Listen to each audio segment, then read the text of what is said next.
दोस्तों, आपका दोस्त नबील आज फिर हाजिर है और आज का मेरा टॉपिक है एंटरप्रेन्योरशिप। लास्ट टाइम हमने एंटरप्रेन्योरशिप पे सेशन सना कादरी के साथ किया था। हमने उनकी एड वॉच जो उनका स्टार्टअप है, एडटेक स्टार्टअप है, उसको डिस्कस किया था। आज मैंने अपने दोस्त इब्राहिम जहीदी को इनवाइट किया है जो कवर करेंगे अपने बिजनेस की जर्नी। बैंकर थे, यूबीएल से वाबस्ता थे काफ़ी अर्से, चार्टर्ड अकाउंटेंट हैं बाय प्रोफेशन, और फिर बैंकिंग एक्सपीरियंस के बाद कैसे वो फुल टाइम बिजनेस की तरफ आए, उनकी जर्नी कैसी रही, उनका जो हम डिस्कस करेंगे। अच्छा, इसके साथ साथ मैं उनको इनवाइट भी कर लेता हूं। बस मैं ये बताता चलूँ कि हमें इस सेशन के लिए स्पॉन्सर किया है ग्रीन हाउस कैफे ने, जो ज़ेबिस यूनिवर्सिटी के सामने वाक़ है। मेरे दोस्त शहरियार का है, उसको विजिट करें, अपना एक्सपीरियंस शेयर करें। GH25 डिस्काउंट कोड है, डिस्काउंट अवेल करना मत भूलिएगा। 25% डिस्काउंट मिल रहा है आपको। विजिट करें, अपना एक्सपीरियंस शेयर करें और डिस्काउंट एंजॉय करें। अस्सलाम वालेकुम इब्राहिम, क्या हाल है आपके? वालेकुम अस्सलाम, कैसे नबील, खैरियत से? अल्लाह का शुक्र। आवाज आ रही है क्लियर? जी, मुझे तो आपकी आ रही है। हाँ, मेरी आ रही है क्लियर आवाज? बिल्कुल आ रही है। चलो, बहुत खुशी हुई। कुछ दिन पहले रियाद में मुलाकात हुई थी। You were on business trip, जी, तो आई होप के कामयाब रहा होगा आपका बिजनेस ट्रिप। अल्हम्दुलिल्लाह, it was very well, quite a few insights and first of all thank you so much कि आपने बड़ा हेल्प आउट किया एंड आपके होते हुए कोई रुकावट नहीं होती। वैसे तो ये बात तो है बहुत कि बहुत शुक्रिया, रास्ते आप उसको हेल्प कर जो रहे हैं। जो जो रास्ते आप दरवाजे दिखा देते हैं तो ये कि वो उनके पीछे काफी फायदेमंद चीजें मिल जाती हैं। तो ये thank you so much for that. तो एंड फर्स्ट ऑफ ऑल एक तो एक अपोलोजाइज, इतनी रात को थोड़ा सा ये कि ड्यू टू कुछ कमिटमेंट्स थी जिसकी बेसिस पे थोड़ा सा करना पड़ा ये रात को session, but I really wanted to thank you to accommodate me on such a short notice. नहीं, वो तो मेरे ख्याल से रिकॉर्डेड सेशन ही ज्यादातर लोग देखेंगे। लेकिन पाकिस्तान में क्योंकि वीकेंड है, शायद वो देख भी लें। मुझे नहीं पता पाकिस्तान का क्या रूटीन है आजकल लोगों का, लेकिन जब तक हम होते थे तो माशाल्लाह से काफी नहुसत थी मुल्क के अंदर, तो लोग लेट जागते थे और लेट उठते थे। तो मेरे ख्याल से अभी वीकेंड में ये रूटीन होगा लोगों का। तो अच्छा, खैर, पहले आप इब्राहिम साहिब बताइए, you are one of my batchmate और हम सीए के दिन साथ गुजारे हैं और मारे जैम सिद्दीकी के थ्रू मुलाकात हुई और तब से हमारी दोस्ती है। तो आप अपनी जर्नी बताएं, कहाँ से स्टार्ट किया, कहाँ क्या चैलेंजेस आए, किस वजह से बिजनेस की तरफ आना हुआ, और कहीं आप रिग्रेट तो नहीं कर रहे डिसीजन को? ओके, सो मेनी क्वेश्चंस एक साथ। अच्छा, तो स्टेप बाय स्टेप चलते हैं कि कहाँ से स्टार्ट किया। तो जैसा कि while I was joining or explaining that I started my career with UBL, so firm के बाद क्वालिफिकेशन के साथ ही मेरा हमेशा से रहा है कि थोड़ा सा कि I am a bit choosy in terms, खास तौर पे करियर को लेते हुए और करियर ऑप्शंस को लेते हुए। सो पोस्ट आर्टिकल्स मैंने फर्म फॉरन नहीं छोड़ी थी जिस तरह जनरली लोग छोड़ देते हैं। सो आई वेटेड लाइक, और मेरी ऑडिट की कोई इंस्पिरेशन नहीं थी। I don't want to be an audit partner, but still I spend like 2 years in the firm, so only to have the right opportunity. So I was waiting for the right opportunity and I was clear since the beginning कि there are certain areas कि जहाँ पे मुझे जाना नहीं है, which was like financial reporting, something जो कि हमारा core होता है being an accountant, but I didn't want to go into that. Then starting with Big Four, so obviously I wanted a brand कि जब मेरी फर्स्ट जॉब हो सो मैं किसी बिग फोर से, मैं बिग फोर के लेवल या उससे ऊपर किसी ब्रांड में जाऊँ। सो अल्लाह का करना ऐसा हुआ कि यूबीएल में एक अपॉर्चुनिटी है। अच्छा, वैसे मैं यूबीएल का ऑडिट करता रहा था, तो ये I knew the organization, I knew the people, but it was way back. तो ये opportunity I started as treasury business finance, so it was a business finance role and not a reporting role. सो थोड़ा सा शुरू से ये था कि मेरे जहन में था कि जो भी मैं काम करूं तो वो टूवर्ड्स एक वैल्यू क्रिएशन नजर आए, यानी कि whether in terms of numbers, whether in terms of analytics, कि थोड़ा सा उसका एक सम सॉर्ट ऑफ टेंजिबल और इनटेंजिबल वैल्यू उसकी हो उस काम की, सो दैट ये एक सेटिस्फैक्शन मिलती है, एक सेल्फ एक्चुअलाइजेशन होता है, okay fine, this is something which I have done and this is the result of it. So ये क्या, I started with business finance role in a treasury for treasury and finance function in UBL, और फिर gradually थोड़ा सा चीज़ें बढ़ती रहीं, कुछ ऐसी सूरत हाल बनी कि कुछ लोग सीनियर लोग छोड़ के चले गए, तो एक वैक्यूम आया और पीछे लोगों ने देखा तो कोई नहीं था मेरे अलावा, तो अच्छा ये है, इसको दे दो। तो वो जो एक करियर ग्रोथ थी, तो it was very erratic for me. सो ये था कि अल्हम्दुलिल्लाह आई वाज, अल्लाह ताला की मदद थी कि जो भी काम मिला और जितना प्रेशर था उसको बखूबी सर अंजाम दिया। एक साथ में नॉर्मल BAUs थे, उसके साथ 2 सिस्टम इम्प्लीमेंटेशंस थी। सो प्रोजेक्ट्स में मैं काफ़ी रहा टेक्नोलॉजी साइड पे, तो it was a whole round experience UBL के अंदर। अच्छा, अब तकरीबन ये कि 5-7 साल काम करने के बाद, मतलब लाइक एक लेवल पे आके when I was like heading this overall strategy, business management, budgeting और एनालिटिक्स साइड को जब मैं हेड कर रहा था, तो उसके बाद मुझे ख्याल आया कि अच्छा भाई, बैंक तो सीख लिया, ठीक है, अब आगे ज़िंदगी में क्या करना है। फिर वो एक चॉइस के एक ब्रिंक पर आ गए कि whether I wanted to pursue the role of CFO, कि मुझे किसी बैंक के या किसी कॉर्पोरेट साइड पे CFO का रोल या कॉर्पोरेट लेडर पे ही जाना है, या क्या करना है। तो वो एक, आप कह सकते हैं कि एक मिड लाइफ क्राइसिस भी होते हैं, ठीक है, कॉमन नोशन है कि हमारी एज ग्रुप के लोगों के अंदर। सो इट वाज लाइक दैट कि फिर वही सवाल मेरे ऊपर मेरे सामने आए कि अब जो मैं काम करूँगा, तो वो मेरी नज़र में किस तरह से जो मेरे एनवायरनमेंट है उसको अफेक्ट करेगा। तो मुझे समझ में आया कि फॉर मी, अभी ये गलत हो सकता है कि सिर्फ मेरा अपना ओपिनियन है, ज़ाती ख्याल है, मुझ पे एप्लीकेबल होता है।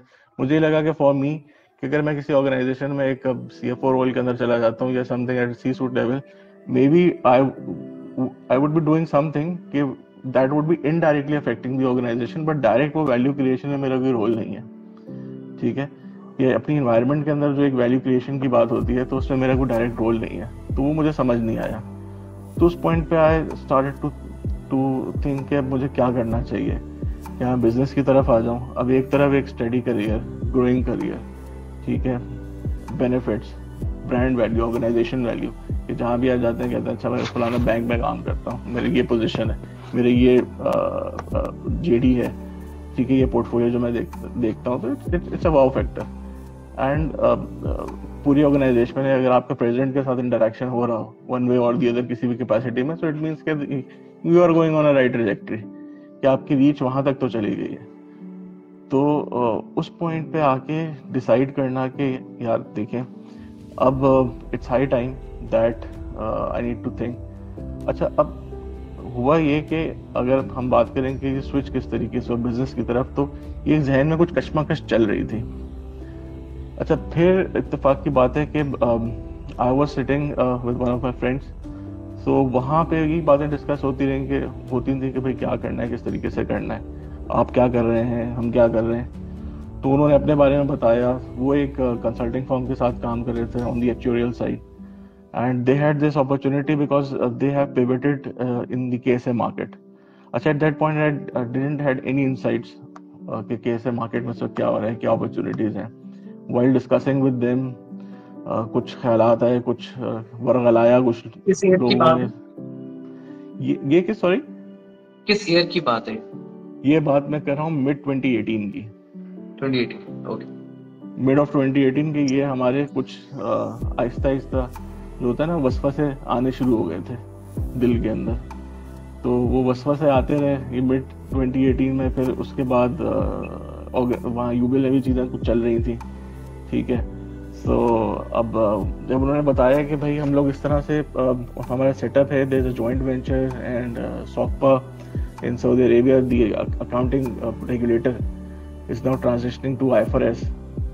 तो तब मुझे ख्याल आया, और फिर उन्होंने बताया कि now they have like sizeable chunk they are doing, like IFRS conversion हो रही है, तो वेरियस एंड ऑफ सर्विस का काम हो रहा है। तो तब जाके मुझे एकदम से एक घंटी बजी कि जो मैं सोच रहा था कि एक लॉन्चिंग पैड हो सकता है। अब देखें, ऑडिटर हैं, अकाउंटेंट है, रिस्क अवेयरनेस तो होती है, ठीक है।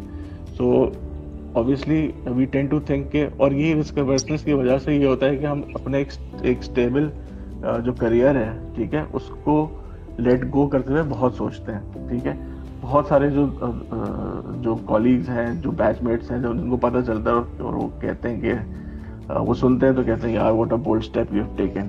सो technically everybody thinks on those lines, but it's a bit hard to take a decision on those terms.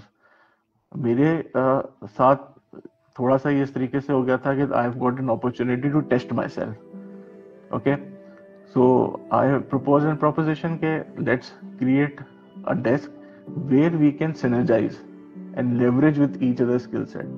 Silo में काम नहीं करेंगे बल्कि synergize करेंगे. So this is very important कि हम collaborate करें. तो मैंने कहा कि आपकी एक्चुअल साइंसेस में आपका स्किल सेट है और उसका ये मतलब नहीं है कि सिर्फ आप इंश्योरेंस और पेंशन का काम कर सकते हैं. There is a huge, a lot more dimension to it and there are this areas जिसके अंदर आप कर सकते हैं क्रेडिट साइड पे, मार्केट साइड पे. देन आप इसको लेवरेज कर सकते हैं, अपनी प्रोडक्ट्स को टेक्नोलॉजी के साथ पैकेज कर सकते हैं. उसके अलावा आप डेटा के अंदर जा सकते हैं, डेटा साइंसेस में जा सकते हैं. There is a whole new dimension towards it. तो let's collaborate and they are other IFRS, क्योंकि आईएफआरएस भी जब स्टडी किया तो देखा कि वो हिस्टोरिकल कॉस्ट से स्टैंडर्ड्स अब जब रिवीजन आ रहे हैं तो वो फिर वैल्यूएशन की तरफ जा रहे हैं.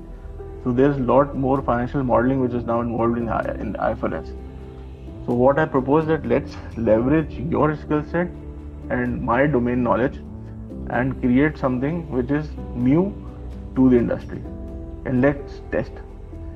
तो उनकी ऑर्गेनाइजेशन में मैं कुछ अर्से ऑन बोर्ड हुआ, ठीक है.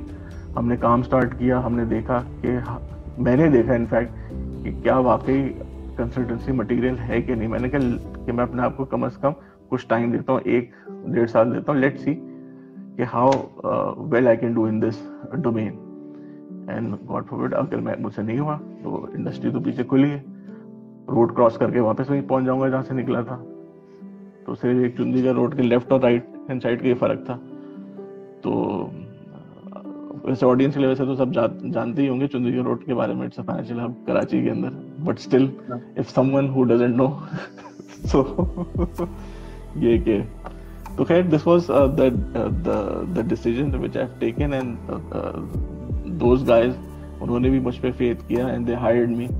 सो इनिशियली जो ट्रांजिशन था तो it was from the corporate side to towards the consulting side and it was some sort of like वो सॉर्ट ऑफ अ जॉब ही थी, लेकिन वो ऑन पेपर जॉब थी, लेकिन जो उसके जो रिक्वायरमेंट्स थी and the expectation was like was towards the entrepreneurial side.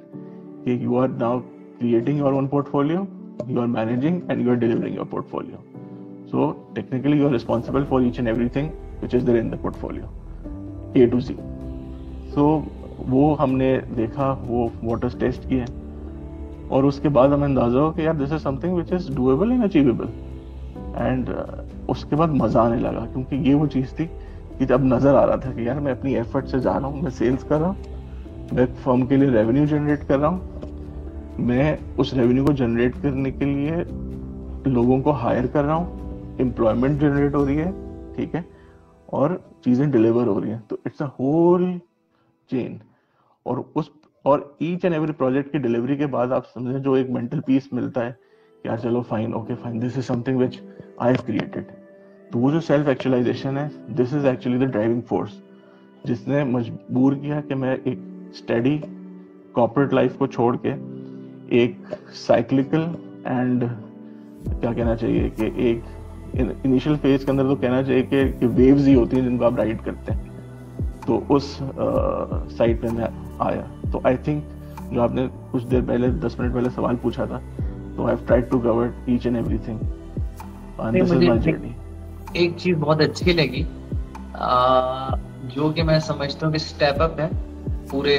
मैं मेरा अपना पर्सपेक्टिव बता रहा हूँ कि इसके अंदर from when you are in bank you are focusing on the value creation from individual perspective, like as a individual and employ you are adding value, right. लेकिन here you are creating a value creation cycle which is much much larger or larger than a life, तो वो ये concept बड़ा है कि आप value creation cycle पे काम कर रहे हैं. वैल्यू तो क्रिएट कर ही रहे हैं, लेकिन साथ एक इकोसिस्टम भी बना रहे हैं जहाँ एम्प्लॉयमेंट भी जनरेट हो रही है, पोर्टफोलियो भी मैनेज हो रहा है, और फर्म लेवल पे रिकग्निशन मिल रही है, एक टीम रिकग्निशन मिल रही है, वजह से इंडिविजुअल की रिकग्निशन की वो टीम नहीं नाइस। बिल्कुल। और अब जब आप देखते हैं कि इतने सारे लोग they always look up to you for everything, तो उसका एक मजा भी और है और उसका एक जिम्मेदारी भी और है कि now you feel yourself more responsible towards things which you are doing. So this is another driving force which is there.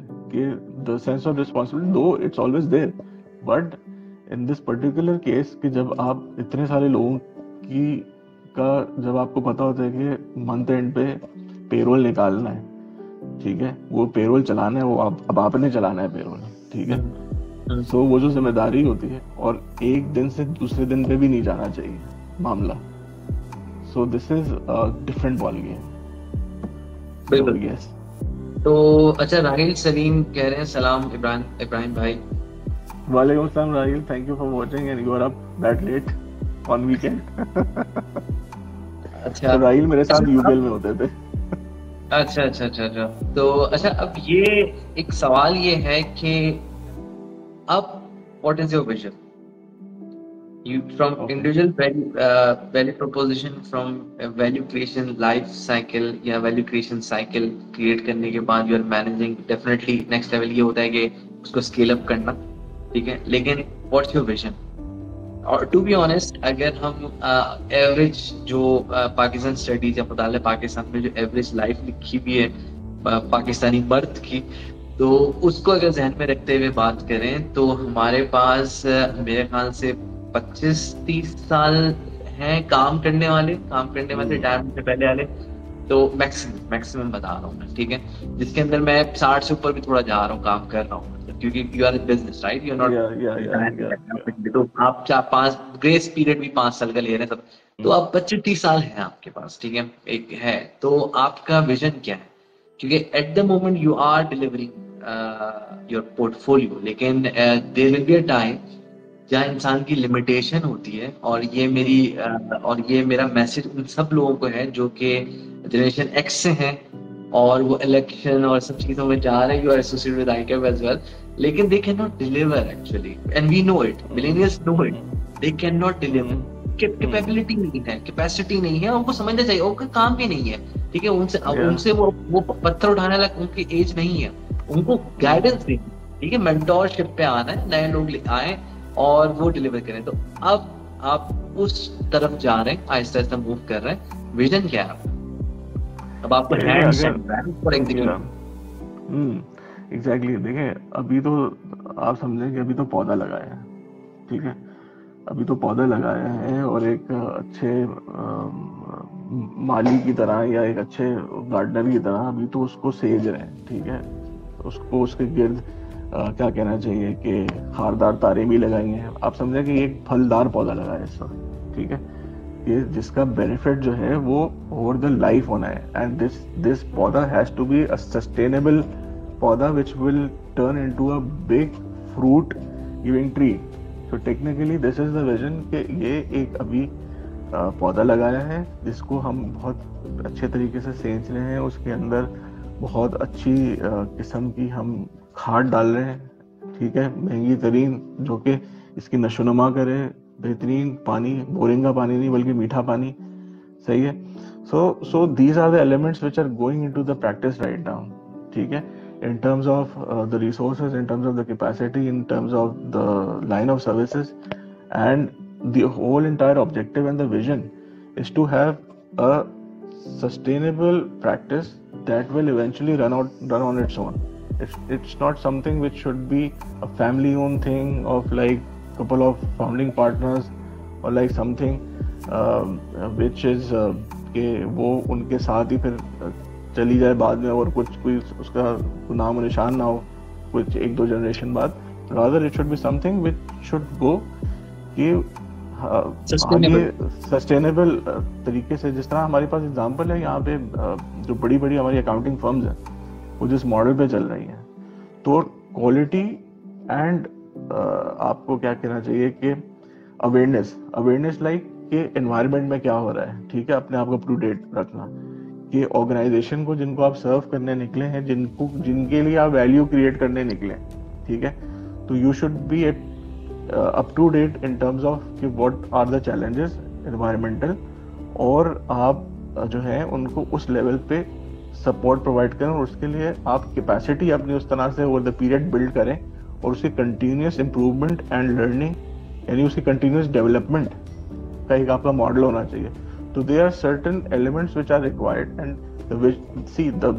the vision is pretty much clear. You have to have a sustainable firm which will run to a foreseeable future, जब तक हो सकती है, जब तक, यानी कि, and for that we need to have building blocks in terms of various areas, in terms of various line of services, कि जहाँ पे हम उसको लेके चलें कि आप इवेंचुअली से ये ह्यूमन टच तो होगा, लेकिन जिस हद तक आप इंटेलेक्चुअली उसको ह्यूमन इंटेलेक्चुअल इंटेंसिव बनाएं, रादर देन कि एक सिर्फ मैकेनिकल और क्लरिकल मॉडल्स हो. तो दिस इज समथिंग के विच at right now we have in mind and I have in mind, but this is something which always evolves and which is iterative. So yeah, so that's about it in terms of vision. मुझे बहुत अच्छी लगी यहाँ पे बात sustainability की and value creation. ये value creation first thing, and then second thing is sustainability. क्योंकि बहुत सारी firms you are well aware of them कि वो क्या कर रहे हैं, they are acting as an agent. Client से आउटसोर्सिंग पे 10 बंदे चाहिए, अपना कमीशन रखा, पाकिस्तान से बंदे उठाए, जीसीसी में डाल. बहुत आसान सा मॉडल, ठीक है, बहुत प्लेन वनीला मॉडल है, कोई रॉकेट साइंस नहीं है. लेकिन इसके अंदर एक तो कोई नॉलेज क्रिएशन नहीं हो रही फर्म के अंदर, और सस्टेनेबिलिटी का कोई एलिमेंट मुझे नहीं दिखता इसके अंदर, ठीक है. एक तो और आप कोई वैल्यू भी ऑफर नहीं करे क्लाइंट को. वो बंदा है, क्लाइंट आगे उसको हायर करे या ना करे, पर्पस मीट हो गया, वो खुदा हाफिज कह दे इस क्लाइंट को, आपको खत्म, ठीक है. तो और यू विल बी सरप्राइज कि बिग फोर इस मॉडल पे आ गई हैं, और माशाल्लाह इस लेवल का काम हो रहा है कि लोग प्रमोट होकर पार्टनर तक गए बिग फोर के अंदर इस मॉडल पे कि वो लड़के ला रहे हैं. और जीसीसी में क्योंकि जाहिर है सऊदी की जिस तरह से ग्रोथ हो रही है, जितनी डिमांड है वहाँ पे, तो वो यूएई और अदर ऑफिस नहीं फुलफिल कर पा रहे. तो उनको एकदम से एक बहुत बड़ी तादाद में लोग चाहिए. तो छोटी फर्म से जहाँ कर ही रही है काम, बड़ी फर्म भी कर रही है, जिसके अंदर वो सिर्फ बंदे सप्लाई कर रहे हैं, सिंपल स्टार्ट, अपना मार्जिन रखकर सप्लाई कर रहे हैं. अब देखिए, ये सॉरी आपकी बात कट गई. अब देखिए बड़ा आसान है ये बंदे सप्लाई करना, लेकिन अब ये देखें कि जिस दिन ये सप्लाई कट गई आपकी, क्या आपके पास क्या फॉल बैक है? कुछ भी फॉल बैक नहीं, ठीक है. नेक्स्ट आप क्या करेंगे? कुछ भी नहीं कर सकते आप. आपने क्या इमारत बनाई? कोई इमारत नहीं है पीछे, ठीक है, क्योंकि कोई इंटेंजिबल, ना तो आपने कोई इंटेंजिबल क्रिएट किया ना कोई टेंजिबल क्रिएट किया. ये तो एक तरीके से सप्लाई थी, सप्लाई खत्म हो गई या डिमांड खत्म हो गई, ठीक है. रादर देन, देखिए, outsourcing is a very important thing, ठीक है, हमारे जैसे कंट्री के अंदर, ठीक है, जहाँ स्किल सेट है तो बिल्कुल आउटसोर्सिंग होनी चाहिए. लेकिन आउटसोर्सिंग जो है वो मैनेज तरीके से होनी चाहिए कि एटलीस्ट कंट्रोल आपके पास रहे चीज़ों का. चीज़ों से मतलब ये है कि सर्विस का कंट्रोल आपके पास रहे, ठीक है, सो दैट आप क्वालिटी भी डिलीवर कर सकें. वंस आपने कंट्रोल आपके पास से निकल गया तो अच्छा, आपने सप्लाई तो कर दिया किसी को, गवर्नमेंट पे आपने लोग भेज दिए, अब इट टर्न आउट कि जो रिसोर्स आपकी थी वो उस तरीके से परफॉर्म नहीं कर पाई. What next? What repute you will be creating for yourself and for the profession itself, कि जिससे वो रिसोर्स बिलोंग करती थी कि भाई ये तो फलाना, यानी कि अगर पाकिस्तानी चार्ट अकाउंटेंट है या कोई फाइनलिस्ट है, वो तो ऐसा निकला, तो वो बेंचमार्क हो जाता है, स्टीरियोटाइपिंग हो जाती है. तो इट्स इम्पोर्टेंट कि रादर देन कि आप सप्लाई एजेंट्स बने, आप थोड़ा सा क्वालिटी अपने हाथ में रखें. और ठीक है, ऑन साइट की जरूरत होती है, लेकिन ऐसा ना हो कि resources should always be on मतलब on, I personally believe कि it should be on the payroll, if not on your payroll, but it should be on someone else payroll. ये आज़ाद resources जो होती है ना, ये I think it is very damaging for the service provider as well as the service seeker, क्योंकि वो किसी की भी जवाबदेही नहीं होती, ठीक है, क्योंकि ना तो वो आपके एम्प्लॉई हैं ना वो उनके एम्प्लॉई हैं, वो तो बस आपने पहुंचा दिया उनको वहां पे। अब वो गलत काम किया तो आप पे रिफ्लेक्ट होगा, लेकिन ये कि, और ये देखें ये काम मैंने भी किया था, ठीक है, और मुझे एक ही दफा करके समझ में आ गया कि व्हाट वर द पिटफॉल्स। उसके बाद मैंने तौबा कर ली। ये हालांकि अपॉर्चुनिटी तो बहुत है, करना आसान है ना, करना करना कुछ आसान भी है। नहीं करना। हाँ एग्जैक्टली तो मैंने ये हाँ कहा, मैंने कहा यार इतना आसान काम है और इसमें तो बड़ा फायदा है, चलो करके देखते हैं। हाँ। तो शुक्र है कि शुरू में ही जो है वो ठोकर लग गई, तो बाज आ गया, पता चल गया कि what are the pitfalls. Other than that के, और उसके बाद ये एहसास हुआ कि इट्स इम्पोर्टेंट कि there should be someone who is looking after those resources, ये in terms of the work, in terms of the quality, because at the end of the day it's the quality which is important. So yeah, so sorry for cutting you out on what you're saying. this is what I meant to say. यही मैं highlight करना चाह रहा था कि काफी बड़े अभी बहुत बहुत काम हो रहा है। पाकिस्तान की कुछ फर्म्स भी हैं, जीसीसी में भी आ चुकी हैं फर्म्स, और कुछ पार्टनरशिप्स भी ग्लोबली बनी हैं। बहुत तेजी से काम हो रहा है, लेकिन मुझे लगता है कि ये सस्टेनेबल नहीं है और इसमें कोई वैल्यू क्रिएशन नहीं है, और वो फर्म्स अपने काम से नहीं जानी चाहिए, टू बी ऑनेस्ट। मतलब बहुत ब्लंट है, वो काम से नहीं पहचाना जाता, ठीक है, कि भाई ये काम जो है ना ये लोग चीते हैं, इनको राब्ता करना, ऐसा नहीं है। सब्जेक्ट मैटर एक्सपर्ट्स के तौर पे नहीं देखते उन फर्म्स को, उनको एजेंट के तौर पे देखते हैं कि they are providing skilled manpower for temporary period. तो ये है। अच्छा, उसैद का कहना है nice to see you Ibrahim bro, fond memories of TSC days. तो मैं भी ये पढ़ के मुस्कुरा रहा था, आपने बता सको। Thank you so much Usaid. So it's really nice to see your message, yeah. अच्छा, उसैद के साथ भी सेशन में कर चुका हूँ, कनाडा के हवाले से बात हुई थी, काफी अच्छा एक्सपीरियंस शेयरिंग हुई थी। Okay. तो अच्छा, अब ये है कि अब अगर मैं प्रोडक्ट का जायजा लूं तो you mentioned about that you have partners who are actuaries and actuaries is defined niche। तो from business point of view मतलब ऐसा क्या आप कर रहे हैं जो कि सीए फर्म नहीं करी? Why not CA firm? मतलब ट्रेडिशनल बिजनेस तो सीए फर्म है ना भाई। आप जाएं आराम से आईकैप रजिस्टर करवाएं। आप तो माशाल्लाह से आईकैप की तामीर में भी मसरूफ है, तो उसके आप जाएं लाइसेंस ले, अपना काम करें, आपके नाम साइन से पैसे कमा सकते हैं। आप ये इस जनरेट में क्यों हैं? एक्चुअली इसके साथ क्यों हैं? आप सभी के साथ क्यों हैं? अच्छा, why this model? Why not traditional business? Okay so देखिए, मैंने शुरू में जिस तरह बताया था कि बड़ा वैसा अच्छा सवाल है, और जब मैं ये डिसीजन ले रहा था ना तो बहुत सारे लोगों ने मेरे, इनफैक्ट कुछ मेंटर्स थे, उन्होंने कहा कि यार are you in your senses, तुम एक्चुअलीज के साथ कोलैबोरेट कर रहे हो, क्या करना चाहते हो जिंदगी के साथ? तो अच्छी तरह से सोचा है कि क्या करोगे। तो इसका जवाब ये है कि देखें, बहुत ज़रूरी है। देखिए, मेजर वैल्यू कब जनरेट होती है? आपने चले अपनी प्रोफेशनल क्वालिफिकेशन कर ली, अब आपको पता है कि यार मैं अपनी प्रोफेशनल क्वालिफिकेशन में 1 2 3 4 5 6 काम कर सकता हूँ। अब मैं 1 से 6 तक कर सकता हूँ, 7th नहीं कर सकता मैं, ठीक है।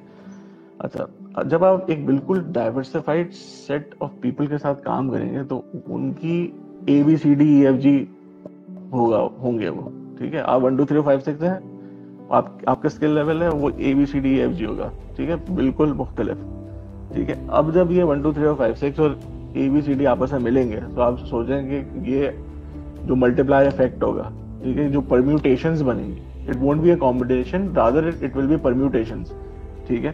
तो ये जो परम्यूटेशंस बनेंगी इन terms of various products and services, तो आप वो कन्वेंशनल सीए फर्म के साथ अब नहीं कर सकते।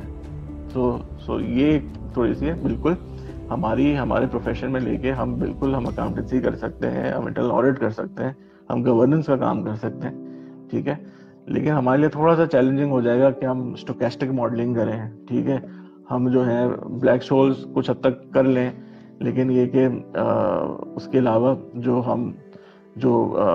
रिस्क एनालिसिस के अंदर हम वेरियस स्टैटिस्टिकल टेक्निक्स लगा सकते हैं, ठीक है, वो हम नहीं लगा पाएंगे। हम रिस्क का काम उतनी बेहतर तरीके से नहीं करेंगे, ठीक है जी। तो उसके अलावा फॉरवर्ड लुकिंग अगर हम बात करें कि जो बिहेवियरलिस्टिक पैटर्न एनालिसिस होता है, ठीक है, हम बिहेवियर्स के ऊपर एल्गोरिथम्स नहीं बना सकते, प्रेडिक्टिव एनालिसिस हम नहीं कर सकते, बीइंग अकाउंटेंट्स उस तरीके से इस तरह से ये कर सकते हैं, लेकिन अगर हम अपनी अकाउंटिंग नॉलेज और प्रेडिक्टिव एनालिसिस को मिला दें तो सोच हम क्या कुछ नहीं कर सकते।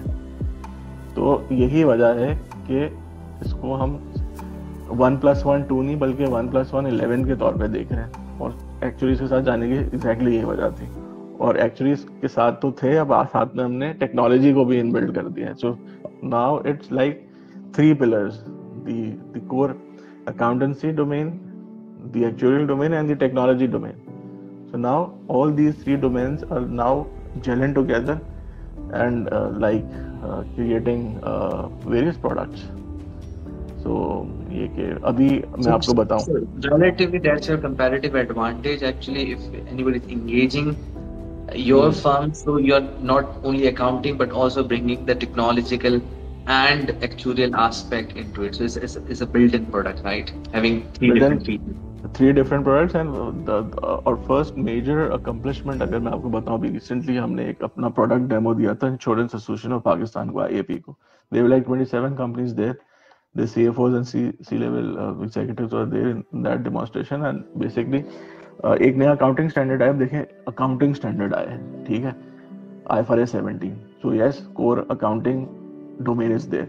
लेकिन उस अकाउंटिंग स्टैंडर्ड ने क्या कर दिया कि इंश्योरेंस का जितना भी इंश्योरेंस बिजनेस की जो क्या कहना चाहिए कि रिकॉर्डिंग है, जो पॉलिसीज की रिकॉर्डिंग हो गई, मेंटेनेंस हो गई, ठीक है, even there all the administration and strategy, there budgeting, there KPIs, उस पर्टिकुलर स्टैंडर्ड ने सबको इफेक्ट किया. So it's a paradigm shift for the insurance sector. ठीक है, बहुत सालों से काम हो रहा था इस पर्टिकुलर स्टैंडर्ड के ऊपर और अब जाके वो 2023 में लाइव हुए. We are the first Pakistani company कि जिसने end to end holistic in house Pakistan के अंदर एक पूरा सिस्टम बनाया है for insurance company, specially for non life sector, जो कि वो सिस्टम अपने ERP के साथ इंटीग्रेट करें and that particular system will have the actuarial calculations as well as the accounting engine and will be capable of creating the whole set of financial statements and is capable of maintaining the entire corporate GL of an insurance company. So this is something which we think that this is one of our major achievements right now कि पाकिस्तान के अंदर हम पहली company है कि जिसने इतना holistic end-to-end solution बनाया which is integratable to their existing ERPs. ये डेटा भी जो है वो किसी मैनुअल फीड के साथ नहीं होगा, वो ट्रांसफॉर्म होके उनकी ERP से कनेक्ट होगा और पूरा का पूरा end to end automated flow होगा without any manual intervention. So ये अब इस तरह का मिक्स शायद जो आपका सवाल था कि ICAP की एज अ CF फर्म करना मुश्किल हो जाता.